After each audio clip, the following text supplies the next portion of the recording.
Diego Alvarez শঙ্করকে বলছেন তার অভিযানের কাহিনী।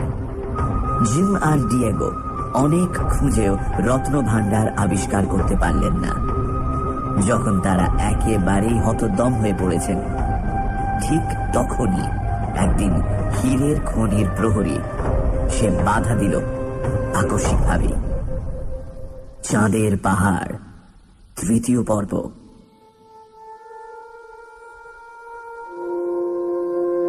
একদিন আমরা বনের মধ্যে একটা পরিষ্কার জায়গায় বসে সন্ধ্যার দিকে বিশ্রাম করছি।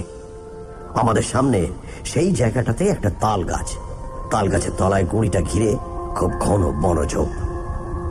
হঠাৎ আমরা দেখলাম কিসে যেন অত বড় তাল গাছটা এমন নাড়া দিচ্ছে যে তার ওপরকার শুকনো ডাল পাতাগুলো খড়খড় করে নড়ে উঠছে, যেমন নড়ে ঝড় লাগলে। গাছটাও সেই সঙ্গে নড়ছে। আমরা আশ্চর্য হয়ে গেলাম, বাতাস নেই কোনো দিকে, অথচ তাল গাছটা নড়ছে কেন? আমাদের মনে হলো কে যেন তাল গাছের গুঁড়িটা ধরে ঝাঁকি দিচ্ছে। জিম তখনই ব্যাপারটা কি তা দেখতে গুঁড়ির তলায় সেই জঙ্গলটার মধ্যে ঢুকলো। সে ওর মধ্যে ঢুকবার অল্পক্ষণ পরেই আমি একটা আর্তনাদ শুনতে পেয়ে রাইফেল নিয়ে ছুটে গেলাম। ঝোপের মধ্যে ঢুকে দেখি জিম রক্তাক্ত দেহে বনের মধ্যে পড়ে আছে। কোন ভীষণ বলবান জন্তুতে তার মুখের সামনে থেকে বুক পর্যন্ত ধারালো নখ দিয়ে চিরে ফেঁড়ে দিয়েছে। যেমন পুরনো বালিশ ফেঁড়ে তুলো বার করে, তেমনি। জিম শুধু বললে, সাক্ষাৎ শয়তান, মূর্তিমান শয়তান। হাত দিয়ে ইঙ্গিত করে বললে, পালাও পালাও। তারপরে জিম মারা গেল। তাল গাছের গায়ে দেখি যেন কিসের মোটা শক্ত চোঁচ লেগে আছে। আমার মনে হলো কোনো ভীষণ বলবান জানোয়ার তাল গাছের গায়ে গা ঘষছিল। গাছটা ওরকম নড়ছিল সেই জন্যেই। জন্তুটার কোনো পাত্তা পেলাম না। জিমের দেহ ফাঁকা জায়গায় বার করে আমি রাইফেল হাতে ঝোপের ওপারে গেলাম। সেখানে গিয়ে দেখি মাটির উপরে কোনো অজ্ঞাত জন্তুর পায়ের চিহ্ন। তার মোটে 3টে করে আঙুল পায়। কিছু দূর গেলাম পায়ের চিহ্ন অনুসরণ করে। জঙ্গলের মধ্যে কিছু দূর গিয়ে একটা গুহার মুখে পদচিহ্নটা ঢুকে গেল। গুহায় প্রবেশ পথের কাছে শুকনো বালির ওপর ওই অজ্ঞাত ভয়ঙ্কর জানোয়ারটার বড় বড় 3 আঙুলে থাবার দাগ রয়েছে। তখন অন্ধকার হয়ে এসেছে। সেই জনহীন অরণ্যভূমি ও পর্বত বেষ্টিত অজ্ঞাত উপত্যকায় একা দাঁড়িয়ে আমি এক অজ্ঞাততর ভীষণ বলবান জন্তুর অনুসরণ করছি। ডাইনে চেয়ে দেখি প্রায় অন্ধকার সন্ধ্যায় একটা উঁচু বাসাল্টের দেওয়াল খাড়া উঠেছে প্রায় 4000 ফুট। বনে বনে নিবিড়, খুব উঁচুতে পর্বতের বাঁশবনের মাথায় সামান্য যেন একটু রাঙা রোদ, কিংবা হয়তো আমার চোখের ভুল, অনন্ত আকাশের আভা পড়ে থাকবে। ভাবলাম এই সময় গুহার মধ্যে ঢোকা বা এখানে দাঁড়িয়ে থাকা বিবেচনার কাজ হবে না। জিমের দেহ নিয়ে তাঁবুতে ফিরে এলুম। সারা রাত তার মৃতদেহ নিয়ে আগুন জেলে রাইফেল তৈরি রেখে বসে রইলুম। পরদিন জিমকে সমাধিস্থ করে আবার ওই জানোয়ারটার খোঁজে বার হলাম। কিন্তু মুশকিল এই যে সে গুহা অনেক খুঁজেও কিছুতেই বার করতে পারলুম না। ওরকম অনেক গুহা আছে পর্বতের নানা জায়গায়। সন্ধ্যার অন্ধকারে কোন গুহা দেখেছিলাম কে জানে। সঙ্গীহীন অবস্থায় সেই মহা দুর্গম রিক্টার্সভেল পর্বত শ্রেণীর বনের মধ্যে থাকা চলে না। 15 দিন হেঁটে সেই কাফির বস্তিতে পৌঁছলাম। তারা চিনতে পারলে, খুব খাতির করলে। ওদের কাছে জিমের মৃত্যু কাহিনী বললাম। শুনে তাদের মুখ ভয় কেমন হয়ে গেল। ছোট ছোট চোখ ভয় বড় হয়ে উঠল। বললে, সর্বনাশ, বুনিপ, ওই ভয়েই ওখানে কেউ যায় না। কাফির বস্তি থেকে আর 5 দিন হেঁটে অরেঞ্জ নদীর ধারে এসে একখানা ডাচ লঞ্চ পেলাম। তাতে করে এসে সভ্য জগতে পৌঁছলাম। আমি আর কখনো রেক্টাসভেল পর্বতের দিকে যেতে পারিনি। চেষ্টা করেছিলাম অনেক, কিন্তু বুয়ের যুদ্ধ এসে পড়ল। যুদ্ধে গেলাম, আহত হয়ে প্রিটোরিয়ার হাসপাতালে অনেক দিন রইলাম।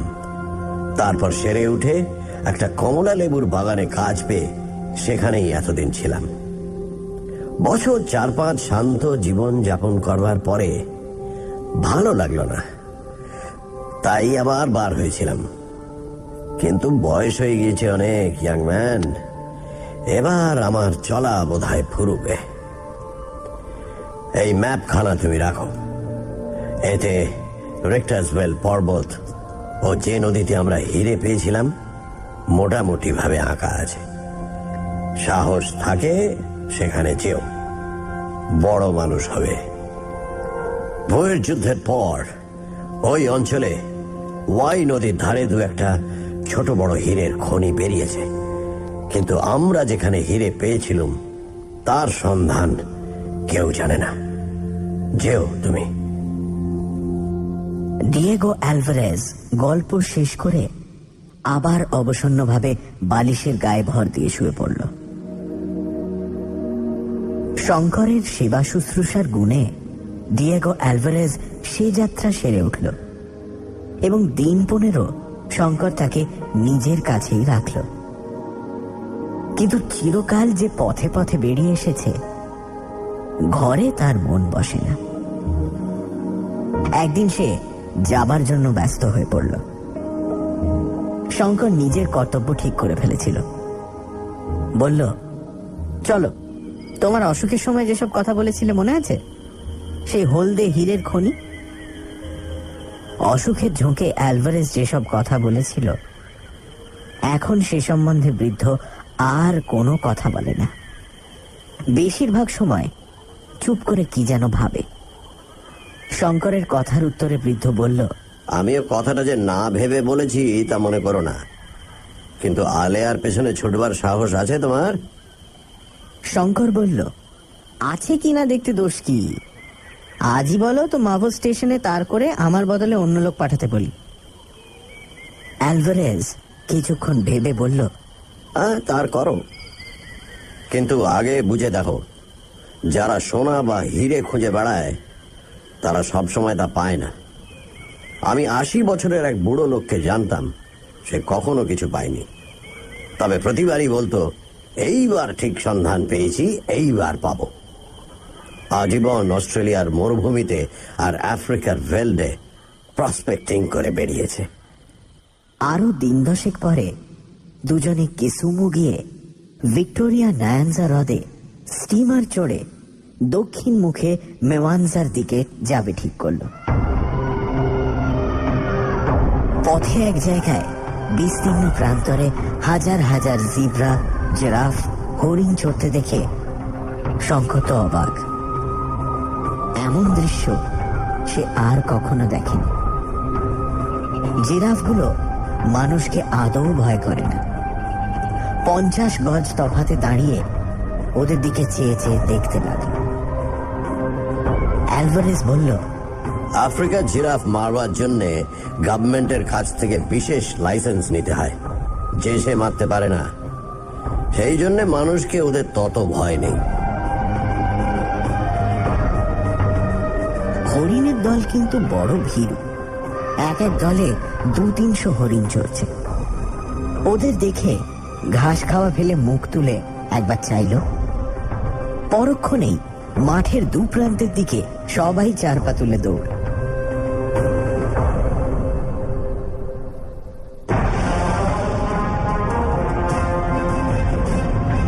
রেডিও মির্চি 98.3 FM এর নিবেদন, বিভূতিভূষণ বন্দ্যোপাধ্যায়, চাঁদের পাহাড়।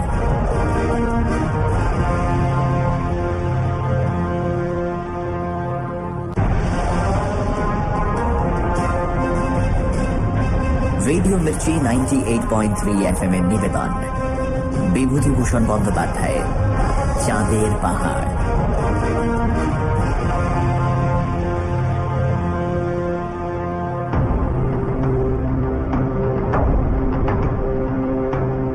ডিয়েগো শোনালো জিমের মর্মান্তিক মৃত্যুর কথা। কোনো ভয়ঙ্কর জানোয়ারের হাতেই জিমের মৃত্যু হয়েছে। শঙ্করের সেবায় ডিয়েগো সুস্থ হয়ে উঠল। শঙ্কর আর ডিয়েগো বেরিয়ে পড়ল হলদে হীরের খনির খোঁজে।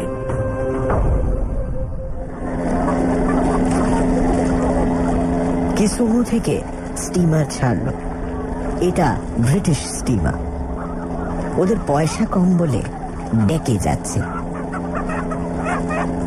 নিগ্রো মেয়েরা পিঠে ছেলে মেয়ে বেঁধে মুরগি নিয়ে স্টিমারে উঠেছে। মাসাই কুলিরা ছুটি নিয়ে দেশে যাচ্ছে। সঙ্গে নাইরোবি শহর থেকে কাঁচের পুঁতি, কম দামের খেলো আয়না, ছুরি প্রভৃতি নানা জিনিস। স্টিমার থেকে নেমে আবার ওরা পথ চলে। ভিক্টোরিয়া হ্রদের যে বন্দরে ওরা নামল তার নাম মেওয়ানজা। এখান থেকে 300 মাইল দূরে টাবোরা। সেখানে পৌঁছে কয়েকদিন বিশ্রাম করে ওরা যাবে টাঙ্গানাইকা হ্রদের তীরবর্তী উজিজি বন্দরে। এই পথে যাওয়ার সময় অ্যালভারেজ বলল, টাঙ্গানাইকার মধ্যে দিয়ে যাওয়া বড় বিপজ্জনক ব্যাপার। এখানে একরকম মাছি আছে, তা কামড়ালে স্লিপিং সিকনেস হয়। স্লিপিং সিকনেসের মড়কে টাঙ্গানাইকা জনশূন্য হয়ে পড়েছে। মেওয়ানজা থেকে টাবোরার পথে সিংহের ভয়ও খুব বেশি।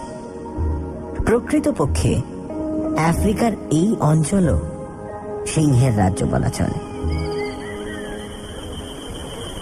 শহর থেকে 10 মাইল দূরে পথের ধারে একটা ছোট খড়ের বাংলো। সেখানে এক ইউরোপীয় শিকারী আশ্রয় নিয়েছে। অ্যালভারেজকে সে খুব খাতির করল। শঙ্করকে দেখে বলল, একে ফেলে কোথায়? এটা হিন্দু তোমার খুলি? অ্যালভারেজ বলল, আমার ছেলে। সাহেব আশ্চর্য হয়ে বলল, কিরকম? অ্যালভারেজ আনুপূর্বিক সব বর্ণনা করল। তার রোগের কথা, শঙ্করের সেবা শুশ্রূষার কথা। কেবল বলল না কোথায় যাচ্ছে ও কি উদ্দেশ্যে যাচ্ছে। সাহেব হেসে বলল, বেশ ভালো। ওর মুখ দেখে মনে হয় ওর মনে সাহস ও দয়া দুই আছে। ইস্ট ইন্ডিজের হিন্দুরা লোক হিসেবে ভালোই বটে।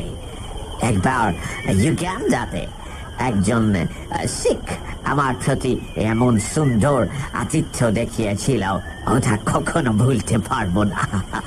আজ তোমরা এসো, রাত সামনে। আমার এখানেই রাত থাকতে হবে। এটা গভর্নমেন্টের ডাক বাংলো। আমিও তোমাদের মতো সারা দিন পথ চলে বিকেলের দিকে এসে এখানে উঠেছি। রাইট? সাহেবের একটা গ্রামোফোন ছিল। সন্ধ্যার পরে 3 বন্দি বিলিতি টমেটোর ঝোল ও সার্ডিন মাছ সহযোগে সান্ধ্য ভোজন সমাপ্ত করার পরে সবাই বাংলোর বাইরে ক্যাম্প চেয়ারে শুয়ে রেকর্ডের পর রেকর্ড শুনে যাচ্ছে। এমন সময় অল্প দূরে সিংহের গর্জন শোনা গেল। বোধ হলো মাটির কাছে মুখ নামিয়ে সিংহ গর্জন করছে, কারণ মাটি যেন কেঁপে কেঁপে উঠছে। সাহেব বলল, টাঙ্গানিকায় বেজায় সিংহের উপদ্রব আর ভীষণ হিংস্র। প্রায় অধিকাংশ সিংহই মানুষ খেকো মানিটা। মানুষের রক্তের স্বাদ একবার যদি পেয়েছে, এখন মানুষ ছাড়া ও আর কিছু চায় না। শঙ্কর ভাবল, খুব সুসংবাদ বটে। ইউগান্ডা রেলওয়ে তৈরি হবার সময় সে সিংহের উপদ্রব কাকে বলে খুব ভালোই দেখেছে। পরদিন সকালে ওরা আবার রওনা হলো। সাহেব বলে দিল, সূর্য উঠে গেলে খুব সাবধানে থাকবে। স্লিপিং সিকনেসের মাছি রোদ উঠলেই জাগে, ওটা গায়ে যেন না বসে। ওকে? দীর্ঘ দীর্ঘ ঘাসের বনের মধ্যে দিয়ে সুড়িপথ। অ্যালভারেজ বলল, খুব সাবধান, এইসব ঘাসের বনেই সিংহের আড্ডা, বেশি পেছনে থেকো না। অ্যালভারেজের বন্দুক আছে, এই একটা ভরসা। আর একটা ভরসা এই যে অ্যালভারেজ যাকে বলে ক্র্যাক শট, তাই অর্থাৎ তার গুলি বড় একটা ফসকায় না। কিন্তু অত বড় অব্যর্থ লক্ষ্য শিকারী সঙ্গে থেকেও শঙ্কর বিশেষ ভরসা পেল না, কারণ ইউগান্ডার অভিজ্ঞতা থেকে সে জানে সিংহ যখন যাকে নেবে এমন সম্পূর্ণ অতর্কিতেই নেবে যে পিঠের রাইফেলের চামড়া স্ট্র্যাপ খোলবার অবকাশ পর্যন্ত দেবে না। সেদিন সন্ধ্যা হবার ঘণ্টাখানেক আগে দূর বিস্তীর্ণ প্রান্তরের মধ্যে রাত্রের বিশ্রামের জন্য স্থান নির্বাচন করে নিতে হলো। অ্যালভারেজ বলল, সামনে কোনো গ্রাম নেই, অন্ধকারের পর এখানে পথ চলা ঠিক নয়। একটা সুবৃহৎ বাওবাব গাছের তলায় দুটুকরো ক্যাম্বিস ঝুলিয়ে ছোট্ট একটা তাঁবু খাটানো হলো। কাঠকুটো কুড়িয়ে আগুন জ্বালিয়ে রাত্রের খাবার তৈরি করতে বসলো শঙ্কর। তারপর সমস্ত দিনের পরিশ্রমের পরে দুজনেই শুয়ে ঘুমিয়ে পড়ল। অনেক রাত্রে অ্যালভারেজ ডাকলো, শঙ্কর ওঠো। শঙ্কর ধর্মর করে বিছানায় উঠে বসল। অ্যালভারেজ বলল, কি একটা জানোয়ার তাঁবুর চারপাশে ঘুরছে, বন্দুক বাগিয়ে রাখো। সত্যি একটা কোনো অজ্ঞাত বৃহৎ জন্তুর নিঃশ্বাসের শব্দ তাঁবুর পাতলা ক্যানভাসের পর্দার বাইরেই শোনা যাচ্ছে বটে। তাঁবুর সামনে সন্ধ্যায় যে আগুন করা হয়েছিল তার স্বল্পাবশিষ্ট আলোয় সুবৃহৎ বাওবাব গাছটা একটা ভীষণ দর্শন দৈত্যের মতো দেখাচ্ছে। শঙ্কর বন্দুক নিয়ে বিছানা থেকে নামবার চেষ্টা করতে বৃদ্ধ বারণ করল। পরক্ষণেই জানোয়ারটা হুড়মুড় করে তাঁবুটা ঠেলে তাঁবুর মধ্যে ঢোকবার চেষ্টা করবার সঙ্গে সঙ্গে তাঁবুর পর্দার ভেতর থেকেই অ্যালভারেজ পরপর দুবার রাইফেল ছুড়ল। শব্দটা লক্ষ্য করে শঙ্করও সেই মুহূর্তে বন্দুক ওঠালো, কিন্তু শঙ্কর ঘোড়া টিপবার আগে অ্যালভারেজের রাইফেল আর একবার আওয়াজ করে উঠল। তারপরেই সব চুপ। ওরা টর্চ জেলে সন্তর্পণে তাঁবুর বাইরে এসে দেখল তাঁবুর পূব দিকে বাইরের পর্দাটা খানিকটা ঠেলে ভেতরে ঢুকেছে এক প্রকাণ্ড সিংহ। সেটা তখনও মরেনি, কিন্তু সাংঘাতিক আহত হয়েছে।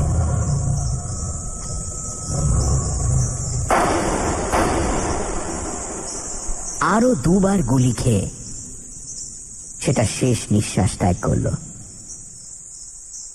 অ্যালভারেজ আকাশের নক্ষত্রের দিকে চেয়ে বলল, রাত এখনো অনেক, ওটা এখানে পড়ে থাক। চলো আমরা আমাদের ঘুম শেষ করি। দুজনেই এসে শুয়ে পড়ল।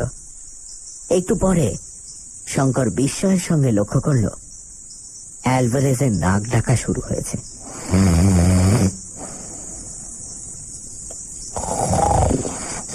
শঙ্করের চোখে ঘুম এলো না। আধ ঘন্টা পরে শঙ্করের মনে হলো অ্যালভারেজের নাক ডাকার সঙ্গে পাল্লা দেবার জন্য টাঙ্গানাইকা অঞ্চলের সমস্ত সিংহ যেন একসঙ্গে ডেকে উঠল। সে কি ভয়ানক সিংহর ডাক! আগে অনেকবার শঙ্কর সিংহর গর্জন শুনেছে, কিন্তু এ রাত্রে সে ভীষণ বিরাট গর্জন তার চিরকাল মনে থাকবে।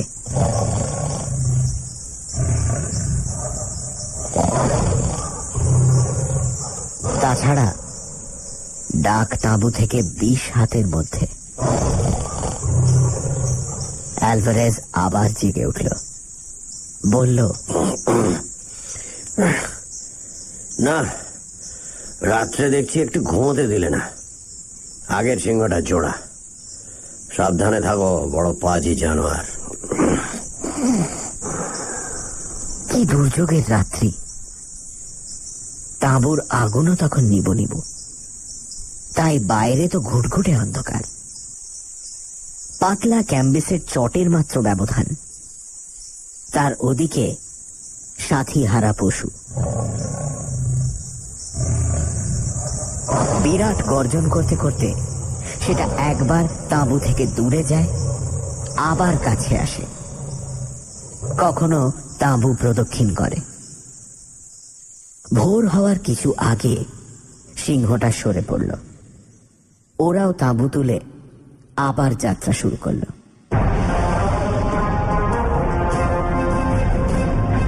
রেডিও মিস্ট্রি 98.3 FM এর নিবেদন, বিভূতিভূষণ বন্দ্যোপাধ্যায়ের চাঁদের পাহাড়।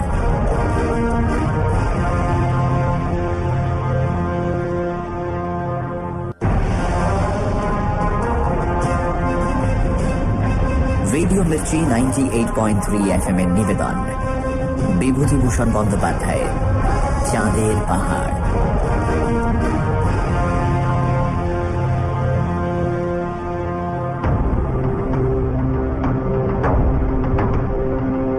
ডিয়েগো আর শঙ্করের সঙ্গে এক সাহেবের দেখা হলো। সে বলল টাঙ্গানিয়ায় স্লিপিং সিকনেস থেকে সাবধান থাকতে। বাউবাব গাছের তলায় তাঁবুর পাশে রাত্রিরে হঠাৎই এক জোড়া সিংহের আবির্ভাব।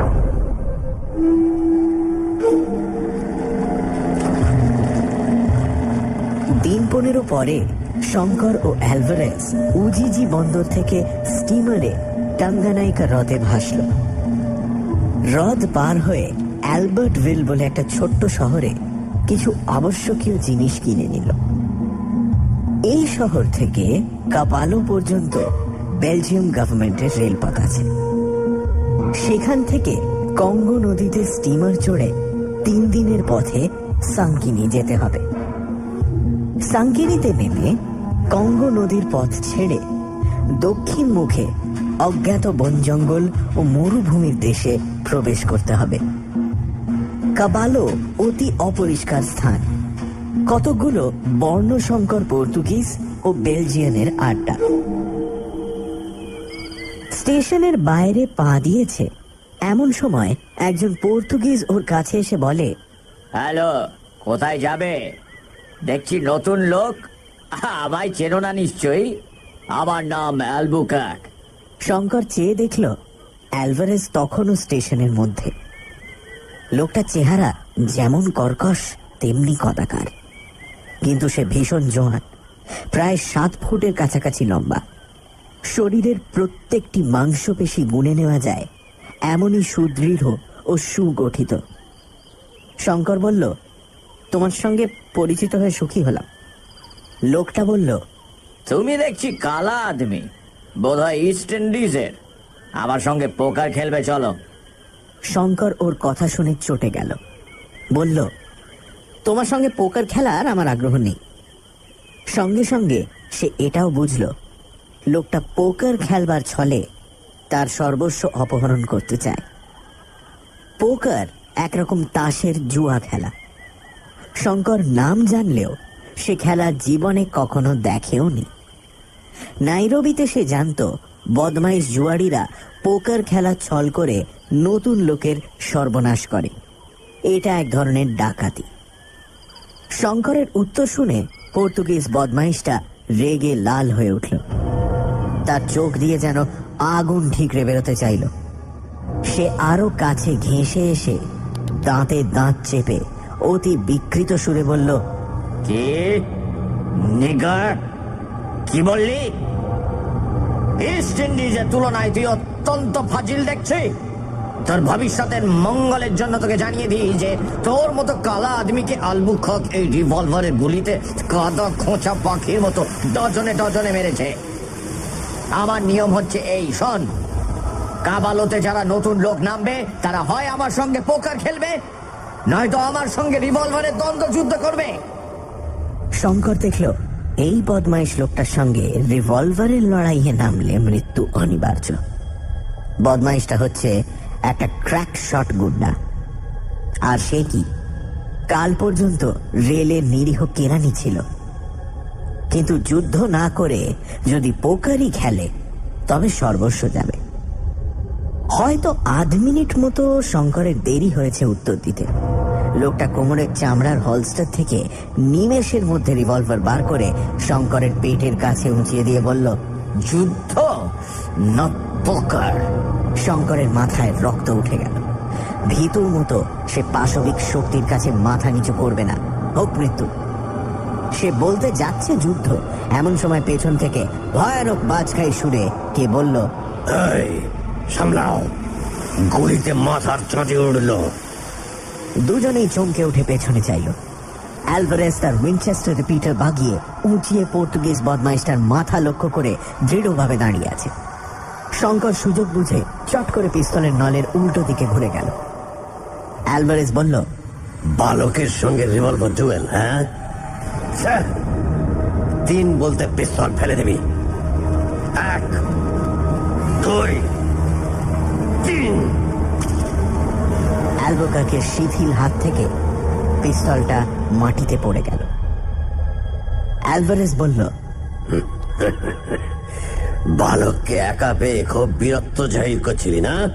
শঙ্কর ততক্ষণে পিস্তলটা মাটি থেকে কুড়িয়ে নিয়েছে। অ্যালবুকার্ক একটু বিস্মিত হল। অ্যালভারেজ যে শঙ্করের দলের লোক তা সে ভাবেওনি। সে হেসে বলল, আচ্ছা মেট, কিছু মনে করো না, আমারই হাত। দাও আমার পিস্তলটা, দাও ছোকরা। আরে কোনো ভয় নেই, দাও, এসে হাতে হাত দাও। তুমিও মেট, আলবুকার্ক রাগ পুষে রাখে না। এসো, কাছেই আমার ক্যাবিন, এক গ্লাস বিয়ার খেয়ে যাও। অ্যালভারেজ নিজের জাতের লোকের রক্ত চেনে। ও নিমন্ত্রণ গ্রহণ করে শঙ্করকে সঙ্গে নিয়ে অ্যালবুকার্কের কেবিনে গেল। শঙ্কর বিয়ার খায় না শুনে তাকে কফি করে দিল। প্রাণ খোলা হাসি হেসে কত গল্প করলো, যেন কিছুই হয়নি। শঙ্কর বাস্তবিকই লোকটার দিকে আকৃষ্ট হলো। কিছুক্ষণ আগের অপমান ও শত্রুতা যে এমন বেমালুম ভুলে গিয়ে যাদের হাতে অপমানিত হয়েছে তাদেরই সঙ্গে এমনি ধারা দিল খোলা হেসে খোশ গল্প করতে পারে, পৃথিবীতে এই ধরনের লোক বেশি নেই।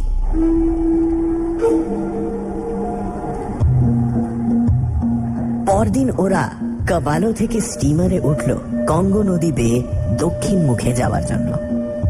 নদীর 2 তীরের দৃশ্যে শঙ্করের মন আনন্দে উৎফুল্ল হয়ে উঠল। এইরকম অদ্ভুত বন জঙ্গলের দৃশ্য জীবনে কখনো সে দেখেনি। এতদিন সে যেখানে ছিল আফ্রিকার সে অঞ্চলে এমন বন নেই। সে শুধু বিস্তীর্ণ প্রান্তর, প্রধানত ঘাসের বন, মাঝে মাঝে বাবলা ও ইউকা গাছ। কিন্তু কঙ্গো নদী বেয়ে স্টিমার যত অগ্রসর হয়, দুধারে নিবিড় বনানী, কত ধরনের মোটা মোটা লতা, বনের ফুল, বন্য প্রকৃতি এখানে আত্মহারা, লীলাময়ী।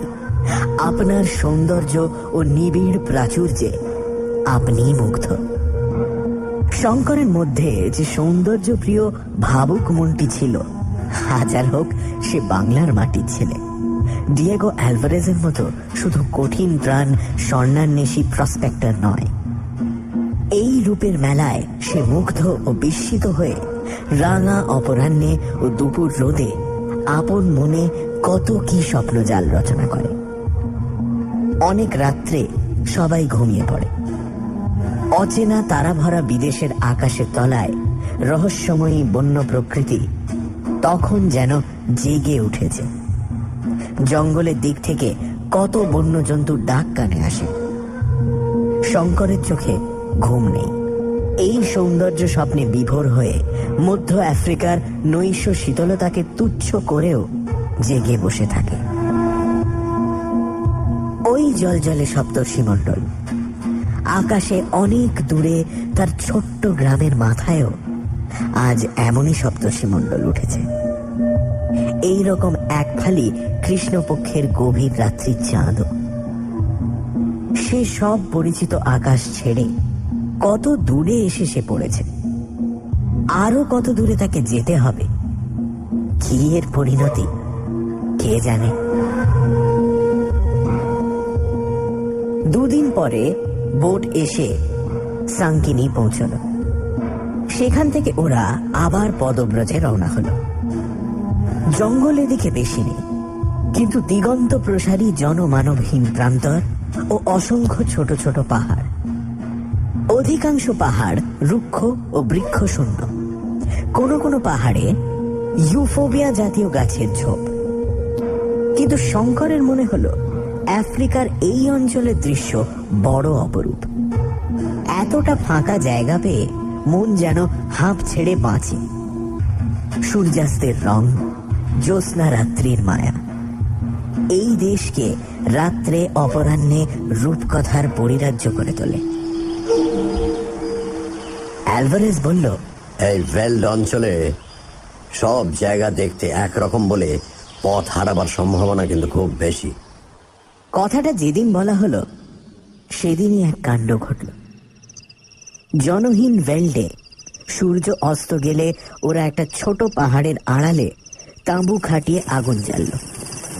শঙ্কর জল খুঁজতে বেরোলো, সঙ্গে অ্যালভারেজের বন্দুকটা নিয়ে গেল, কিন্তু মাত্র 2টি টোটা। আধ ঘন্টা এদিক ওদিক ঘুরে বেলাটুকু গেল। পাতলা অন্ধকার সমস্ত প্রান্তরকে ধীরে ধীরে আবৃত করে দিল। শঙ্কর শপথ করে বলতে পারে সে আধ ঘন্টার বেশি হাঁটেনি। হঠাৎ চারধারে চেয়ে শঙ্করের কেমন যেন একটা অস্বস্তি বোধ হলো, যেন কি একটা বিপদ আসছে। তাঁবুতে ফেরা ভালো। দূরে দূরে ছোট বড় পাহাড়, একই রকম দেখতে সব দিক, কোনো চিহ্ন নেই, সব একাকার। মিনিট 5-6 হাঁটবার পরই শঙ্করের মনে হলো সে পথ হারিয়েছে। তখন অ্যালভারেজের কথা তার মনে পড়ল, কিন্তু তখনও সে অনভিজ্ঞতার দরুন বিপদের গুরুত্বটা বুঝতে পারল না। হেঁটেই যাচ্ছে, হেঁটেই যাচ্ছে। একবার মনে হয় সামনে, একবার মনে হয় বাঁয়ে, একবার মনে হয় ডাইনে। তাঁবুর আগুনের কুণ্ডটা দেখা যায় না কেন? কোথায় সেই ছোট পাহাড়টা? 2 ঘন্টা হাঁটবার পর শঙ্করের খুব ভয় হলো। ততক্ষণে সে বুঝেছে যে সে সম্পূর্ণরূপে পথ হারিয়েছে এবং ভয়ানক বিপদগ্রস্ত। একা তাকে রোডেশিয়ার এই জনমানব শূন্য সিংহ সংকুল অজানা প্রান্তরে রাত কাটাতে হবে, অনাহারে এবং কনকনে শীতে, বিনা কম্বলে ও বিনা আগুনে। সঙ্গে একটা দেশলাই পর্যন্ত নেই। ব্যাপারটা সংক্ষেপে এই দাঁড়ালো যে পরদিন সন্ধ্যার পূর্বে, অর্থাৎ পথ হারানোর 24 ঘন্টা পরে, উদ্ভ্রান্ত তৃষ্ণায় মুমূর্ষু শঙ্করকে ওদের তাঁবু থেকে প্রায় 7 মাইল দূরে একটা ইউফোবিয়া গাছের তলা থেকে অ্যালভারেজ উদ্ধার করে তাঁবুতে নিয়ে এলো। অ্যালভারেজ বলল, তুমি যে পথ ধরেছিলে শঙ্কর, তোমাকে আজ খুঁজে বার করতে না পারলে তুমি গভীর থেকে গভীরতর মরুপ্রান্তরের মধ্যে গিয়ে পড়ে কাল দুপুর নাগাদ তৃষ্ণায় প্রাণ হারাতে। এর আগে তোমার মতো অনেকেই এই রোডেশিয়ার ভেল্ডে এভাবে মারা গিয়েছে। এসব ভয়ানক জায়গা। তুমি আর কখনো তাঁবু থেকে ওরকম বেরিও না, কারণ তুমি আনাড়ি। মরুভূমিতে ভ্রমণের কৌশল তোমার জানা নেই, ডাহা মারা পড়বে। শঙ্কর বলল, অ্যালভারেজ, তুমি 2 বার আমার প্রাণ রক্ষা করলে, এ আমি ভুলব না। অ্যালভারেজ বলল, ইয়াং ম্যান, ভুলে যাচ্ছ যে তার আগে তুমি আমার প্রাণ বাঁচিয়েছ। তুমি না থাকলে ইউগান্ডার তৃণভূমিতে আমার হাড়গুলো সাদা হয়ে আসতো এতদিন। রেডিও মির্চি 98.3 FM এর নিবেদন বিভূতিভূষণ বন্দ্যোপাধ্যায়ের চাঁদের পাহাড়।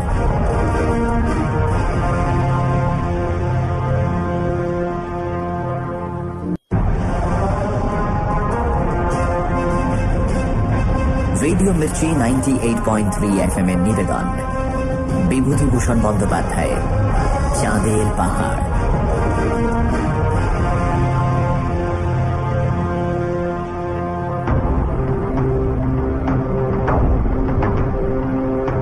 দাবালো পৌঁছে শঙ্কর মুখোমুখি হলো অ্যালবাকার্কের, যে ওকে রিভলভার ডুয়েলে আহ্বান জানালো। অ্যালবাকার্কের হাত থেকে মুক্তি পাওয়ার পর শঙ্কর আর ডিয়েগো কঙ্গো নদীতে স্টিমারে যাত্রা করল। সুনকিনি পৌঁছে একদিন শঙ্কর একা বেরিয়ে ভেল্ডের মধ্যে পথ হারিয়ে ফেলেছিল। অ্যালভারেজ তাকে উদ্ধার করল। মাস 2 ধরে রোডেশিয়া ও অ্যাঙ্গোলার মধ্যবর্তী বিস্তীর্ণ ভেল্ড অতিক্রম করে অবশেষে দূরে মেঘের মতো পর্বত শ্রেণী দেখা গেল। অ্যালভারেজ ম্যাপ দেখিয়ে বলল, ওই হচ্ছে আমাদের গন্তব্যস্থান, রিক্টার্সভেল পর্বত। এখনো এখান থেকে 40 মাইল হবে।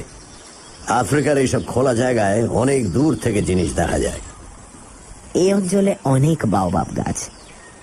শঙ্করের এই গাছটা বড় ভালো লাগে।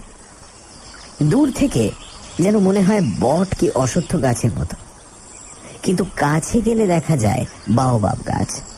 ছায়া বিরল অথচ বিশাল, আঁকা বাঁকা, সারা গায়ে যেন বড় বড় আঁচিল কি আব বেরিয়েছে, যেন আরব্য উপন্যাসের একটা বেটে কুদর্শন কুব্জ দৈত্য। বিস্তীর্ণ প্রান্তরে এখানে ওখানে প্রায় সর্বত্রই দূরে নিকটে বড় বড় বাওবাব গাছ দাঁড়িয়ে। একদিন সন্ধেবেলায় দুর্জয় শীতে তাঁবুর সামনে আগুন করে বসে অ্যালভারেজ বলল, এই যে দেখছো রোডেশিয়ার ভেল্ড অঞ্চল, এখানে হীরের ছড়ানো আছে সর্বত্র। এটা হীরের খনির দেশ। কিম্বারলি খনির নাম নিশ্চয়ই শুনেছ। আরো অনেক ছোটখাটো খনি আছে এখানে ওখানে। ছোট বড় হীরের টুকরো কত লোক পেয়েছে এখনো। কথা শেষ করেই বলে উঠল, ও কারা? শঙ্কর সামনে বসে ওর কথা শুনছিল। বলল, কোথায়, কে? কিন্তু অ্যালভারেজের তীক্ষ্ণ দৃষ্টি তার হাতের বন্দুকের গুলির মতোই অব্যর্থ। একটু পরে তাঁবু থেকে দূরে অন্ধকারে কয়েকটি অস্পষ্ট মূর্তি এদিকে এগিয়ে আসছে শঙ্করের চোখে পড়ল। অ্যালভারেজ বলল, শঙ্কর, বন্দুক নিয়ে এসো, চট করে যাও টোটা ভরে। বন্দুক হাতে শঙ্কর বাইরে এসে দেখল অ্যালভারেজ নিশ্চিন্ত মনে ধূমপান করছে। কিছু দূরে অজানা মূর্তি কয়েকটি এখনো অন্ধকারের মধ্যে দিয়ে আসছে। একটু পরে তারা এসে তাঁবুর অগ্নিকুণ্ডের বাইরে দাঁড়ালো। শঙ্কর দেখল আগন্তুক কয়েকটি কৃষ্ণবর্ণ, দীর্ঘকায়। তাদের হাতে কিছু নেই, পরনে নিংটি, গলায় সিংহের লোম, মাথায় পালক, সুগঠিত চেহারা। তাঁবুর আলোয় মনে হচ্ছিল যেন কয়েকটি ব্রঞ্জের মূর্তি।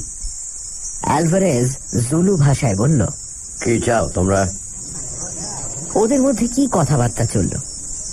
তারপর ওরা সব মাটির ওপর বসে পড়ল। অ্যালভারেজ বলল, শঙ্কর, ওদের খেতে দাও। তারপর অনুচ্চ স্বরে বলল, বড় বিপদ, খুব হুঁশিয়ার শঙ্কর। টিনের খাবার খোলা হলো। সকলের সামনেই খাবার রাখল শঙ্কর। অ্যালভারেজ ওই সঙ্গে আবার খেতে বসল, যদিও সেও শঙ্কর সন্ধ্যার সময়ই তাদের নৈশ আহার শেষ করেছে। শঙ্কর বুঝল অ্যালভারেজের কোনো মতলব আছে, কিংবা এদেশের রীতি অতিথির সাথে খেতে হয়। অ্যালভারেজ খেতে খেতে জুলু ভাষায় আগন্তুকদের সঙ্গে গল্প করছে। অনেকক্ষণ পরে খাওয়ার শেষে ওরা উঠে চলে গেল। যাওয়ার আগে সবাইকে একটা সিগারেট দেওয়া হলো। ওরা চলে গেলে অ্যালভারেজ বলল, ওরা মাতাবেল জাতির লোক, ভয়ানক দুর্দান্ত। ব্রিটিশ গভর্নমেন্টের সঙ্গে অনেকবার লড়েছে, শয়তানকেও ভয় করে না। ওরা সন্দেহ করেছে আমরা ওদের দেশে এসেছি হীরের খনির সন্ধানে। আমরা যে জায়গাটায় আছি এটা ওদের একজন সর্দারের রাজ্য। কোন সভ্য গভর্নমেন্টের আইন এখানে খাটবে না, ধরবে আর নিয়ে গিয়ে পুড়িয়ে মারবে। চলো আমরা তাঁবু তুলে রওনা হই। শঙ্কর বলল, তবে তুমি বন্দুক আনতে বললে কেন? অ্যালভারেজ হেসে বলল, তাও ভেবেছিলাম যদি ওরা খেয়েও না ভোলে কিংবা কথাবার্তায় বুঝতে পারি যে ওদের মতলব খারাপ, ভোজনরত অবস্থাতেই ওদের গুলি করব। এই দাও, এই রিভলভার পেছনে রেখে তবে খেতে বসেছিলাম। এই কটাকে সাওয়ার করে দিতাম। আমার নাম অ্যালভারেজ। আমি এককালে শয়তানকে ভয় করতাম না, এখনো করি না। ওদের হাতের মাছ মুখে পৌঁছবার আগেই আমার পিস্তলের গুলি ওদের মাথার খুলি উড়িয়ে দিত। আরো 5-6 দিন পথ চলবার পর একটা খুব বড় পর্বতের পাদমূলের নিবিড় ট্রপিক্যাল অরণ্যানীর মধ্যে ওরা প্রবেশ করল। স্থানটি যেমন নির্জন তেমনি বিশাল। সে বন দেখে শঙ্করের মনে হলো একবার যদি সে এর মধ্যে পথ হারায়, সারা জীবন ঘুরলেও বার হয়ে আসবার সাধ্য তার হবে না। অ্যালভারেজও তাকে সাবধান করে দিয়ে বলল, খুব হুঁশিয়ার শঙ্কর। বনে চলাফেরা যার অভ্যেস নেই, সে পদে পদে সেই সব বনে পথ হারাবে। অনেক লোক বেঘরে পড়ে বনের মধ্যে মারা পড়ে। মরুভূমির মধ্যে যেমন পথ হারিয়ে ঘুরেছিলে, এর মধ্যেও ঠিক তেমনি পথ হারাতে পারো। কারণ এখানে সবই একরকম। এক জায়গা থেকে আরেক জায়গাকে পৃথক করে চিনে নেবার কোনো চিহ্ন নেই। ভালো বুশম্যান না হলে পদে পদে বিপদে পড়তে হবে। বন্দুক না নিয়ে এক পা কোথাও যাবে না, এটিও যেন মনে থাকে। মধ্য আফ্রিকার বন শৌখিন ভ্রমণের পার্ক নয়। শঙ্করকে তা না বললেও চলত, কারণ এসব অঞ্চল যে শখের পার্ক নয় তা এর চেহারা দেখেই সে বুঝতে পেরেছে। সে জিজ্ঞেস করল, তোমার সেই হলদে হীরের খনি কত দূর? এই তো রিক্টাসভেল্ড পর্বতমালা, ম্যাপে যতদূর বোঝা যাচ্ছে। অ্যালভারেজ হেসে বলল, তোমার ধারণা নেই, বললাম যে আসল রিক্টাসভেল্ডে এটা বাইরের থাক। এরকম আরো অনেক থাক আছে। সমস্ত অঞ্চলটা এত বিশাল যে পূবে 70 মাইল ও পশ্চিম দিকে 100 থেকে 150 মাইল পর্যন্ত গেলেও এই বন পাহাড় শেষ হবে না। সর্বনিম্ন প্রস্থ 40 মাইল।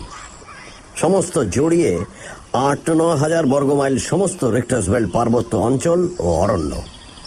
এই বিশাল অজানা অঞ্চলের কোনখানটাতে এসেছিলাম 7-8 বছর আগে, ঠিক সেই জায়গাটা খুঁজে বার করা কি ছেলে খেলা, ইয়াং ম্যান? শঙ্কর বলল, আরে এদিকে খাবার ফুরিয়েছে, শিকারের ব্যবস্থা দেখতে হয়, নইলে কাল থেকে হাওয়া খেয়ে থাকা ছাড়া আর উপায় নেই। অ্যালভারেজ বলল, ও কিছু ভেবো না। দেখছো না গাছে গাছে বেগুনের মেলা? কিছু না মেলে তো বেগুনের দাপনা ভাজা আর কফি দিয়ে দিব্যি ব্রেকফাস্ট খাবো আজ থেকে। আজ আর নয়, তাবু ফেলো, বিশ্রাম করা যাক। একটা বড় গাছের নিচে তাঁবু খাটিয়ে ওরা আগুন জ্বাললো। শঙ্কর রান্না করলো। খাওয়া দাওয়া শেষ করে যখন দুজনে আগুনের সামনে বসেছে তখনও বেলা আছে। বিভূতিভূষণ বন্দ্যোপাধ্যায়ের চাঁদের পাহাড়।